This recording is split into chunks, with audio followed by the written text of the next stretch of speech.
Paano mag-deactivate ng TikTok account? So, ganito loads ang gawin mo. Una, i-open mo ang iyong TikTok apps. And then, dapat po naka-login dito ang TikTok account na gusto mo pong i-deactivate.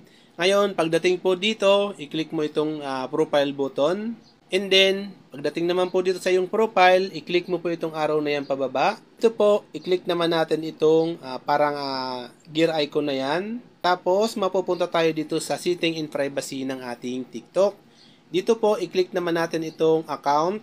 And then, dito po sa account, i-click naman natin itong deactivate or delete account.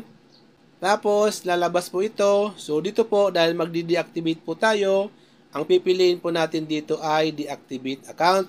Yan, i-click po natin yung maliit na arrow na yan. And then, mapupunta po tayo dito sa deactivate this account. So, dito po sa pag-deactivate ng TikTok account, yung mga pinopost po nating content sa TikTok, hindi na po yan magiging visible, wala na po makakita niyan. And then, dito po yung mga information po natin tulad ng mga message, pwede pong lumabas pa rin yun dun sa mga nakachat natin or naka-message po natin. And then, yung mga data po natin, i-store pa rin yan ni TikTok. Baka kung sakali pong mag-reactivate tayo, marirecover pa rin po natin yan. And then, kung gusto po natin i-reactivate, yung mga content po, marirecover po yan lahat mga loads. So, anytime pwede po natin i-reactivate yung ating mga TikTok account.